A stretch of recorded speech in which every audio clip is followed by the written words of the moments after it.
दुनिया भर का जितना भी भाई साहब क्रिकेटर है ना, वो रिटायरमेंट के बाद जब वो एक्स क्रिकेटर बनता है तो वो क्या करता है कि इतना एक्सपीरियंस होता है उसके पास, वो नए होराइजन्स डिस्कवर करता है। कोई कमेंट्री में चला जाता है, कोई कोचिंग फील्ड में चला जाता है। पाकिस्तान के एक्स क्रिकेटर्स रिटायरमेंट के बाद भाई साहब वहीं से अपनी गाड़ी घुमाते हैं दिमाग की और पीछे की तरफ यानी कि यू टर्न लेकर 200 किलोमीटर फी घंटा की स्पीड से गाड़ी भगा देते हैं और ना सीट बेल्ट बांधते हैं और अब साथ वालों को भी कह देते हैं कलमा पढ़ लो, अल्लाह खैर करसी। मैं ये बात क्यों कर रहा हूँ, सकलैन मुश्ताक हमारा बेहतरीन बॉलर बेहतरीन था, ऑफ स्पिनर कमाल का था, दूसरा इसने इजाद किया, मुरलीधरन को दूसरा इन्होंने सिखाया, बॉलर एक्सेप्शनल।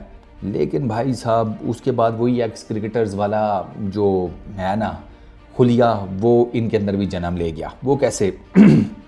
सकलैन मुश्ताक ने ना पाकिस्तान और इंडिया की ग्रेटेस्ट T20 11 की एक टीम बनाई है। अब उस टीम में ना इन्होंने रखा किसको है, वो शानदार है, वो मज़ेदार चीज़ है, वो सुनना ज़रा।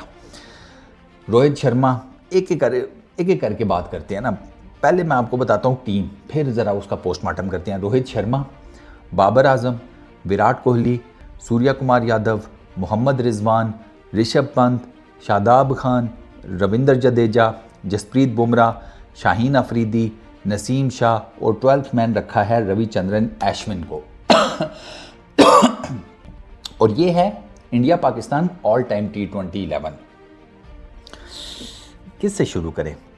सबसे पहले तो भाई साहब सब कॉन्टिनेंट में ना एक सबसे बड़ी बीमारी और मजबूरी यह है कि बेटी के बाप को ना बड़ा कुछ सहना पड़ता है। दामाद जितना मर्जी अच्छा हो, बेचारे जो ससुर है ना उसकी जान अटकी रहती है कि मेरी बेटी को कोई तकलीफ़ ना हो, मेरी बेटी को कोई वो जिसे कहते हैं कोई ताना शाना ना मार दे, कोई उल्टा सीधा ना कर दे। उस बेचारे की मरते दम तक सांस इस चीज़ पर अटकी रहती है कि बस मेरी बेटी अपने घर में खुश रहे। इस वजह से वो कई जगहों के ऊपर कंप्रोमाइज़ भी कर जाता है, कई जगहों के ऊपर वो जिसे कहते हैं कि ऐसे ऐसी बात कर जाता है, ऐसा ऐसा डिसीजन ले जाता है कि बंदा कहता है कि यार चलो ठीक है मजबूरी। ये शादाब खान मजबूरी है सर। शादाब खान इंडिया पाकिस्तान की ऑल टाइम T20 11 में, आई मीन सीरियसली सकी भाई, क्यों? ऐसी कौन सी परफॉर्मेंस है शादाब खान की?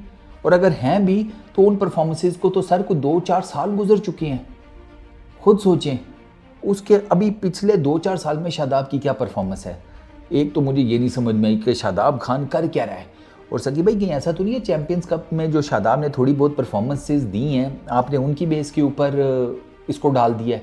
क्योंकि अगर आप उन परफॉर्मेंसेस की बेस के ऊपर डाल रहे हैं ना तो मैं आपको बताऊं कि कौम बेलचा लेकर आपके पीछे पड़ जाएगी।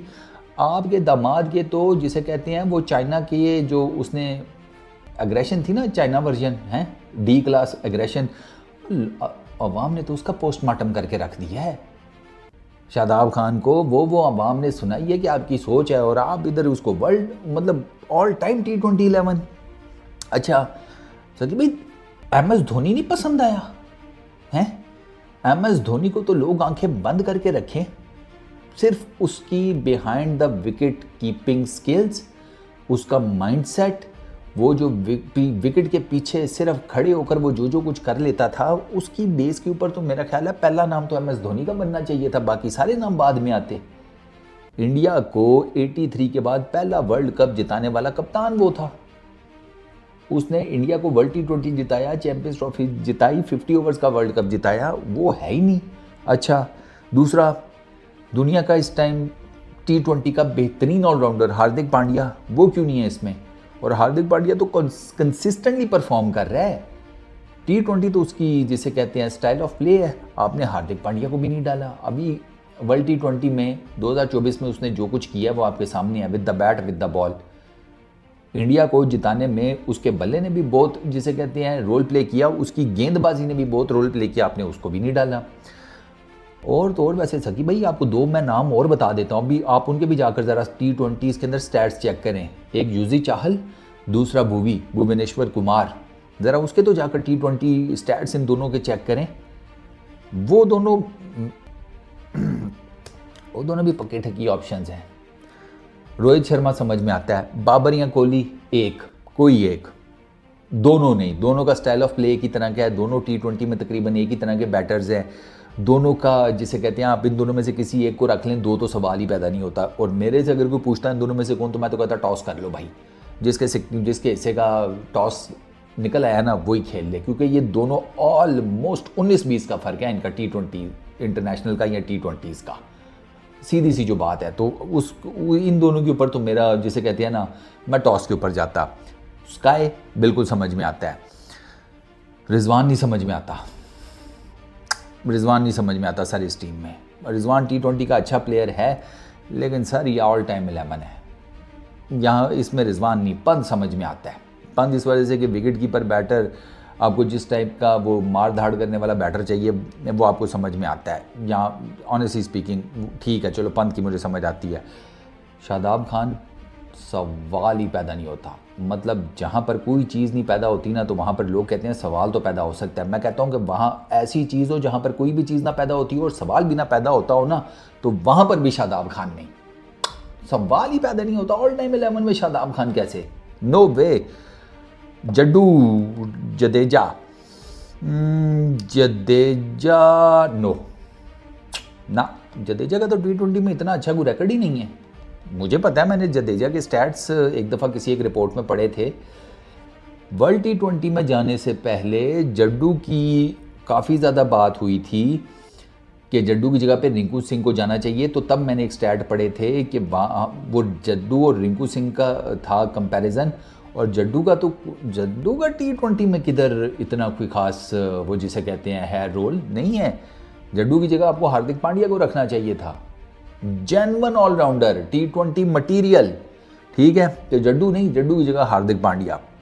जसप्रीत बुमराह ठीक है, शाहीन, अब आप शाहीन का भी, मैं आपने ऑल टाइम 11 में शाहीन को भी डाल दिया है। शाहीन की भी अब आप देख लेना 2022 के बाद से तो इसकी भी तो वो परफॉर्मेंसेस नहीं है, क्योंकि मैं ये देख रहा हूँ कि जो रेगुलर परफॉर्म करता हो मैं उस हिसाब से भी देख रहा हूँ। तो शाहीन भी नहीं आता, नसीम थोड़ा समझ में आता है, एश्विन आपने 12th मैन डाल दिया। अन्ना तो T20 में अब उस तरीके से नहीं जिसे कहते हैं परफॉर्म कर रहे। आपको अन्ना की जगह पर आप किसी और को डाल लेते हैं, आप युजी चाहल को डाल सकते थे। फॉर दैट मैटर भूवी को भी डाला जा सकता है, क्योंकि मैंने आपको बताया भूवी का भी काफ़ी एक्सपीरियंस है। तो खैर इन शॉर्ट सनी भाई ये समझ नहीं आई मुझे ऑल टाइम आपके ना T20 11 की।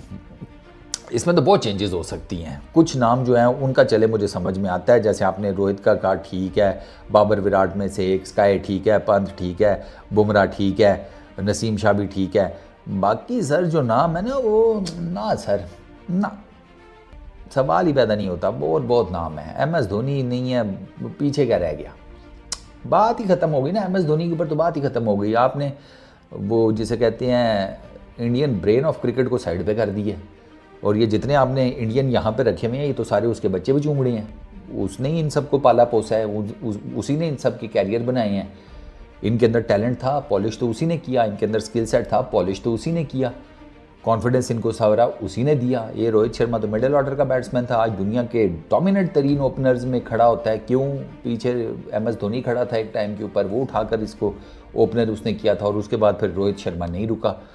तो there are so many flaws मेरे नज़दीक, ये मेरा है। आपको अगर किसी और प्लेयर का बताना हो तो नीचे कमेंट सेक्शन में ज़रूर बताना। इस वीडियो में इतना ही, अपना बहुत ख्याल रखना, नेक्स्ट वीडियो में मुलाकात होगी। Peace out.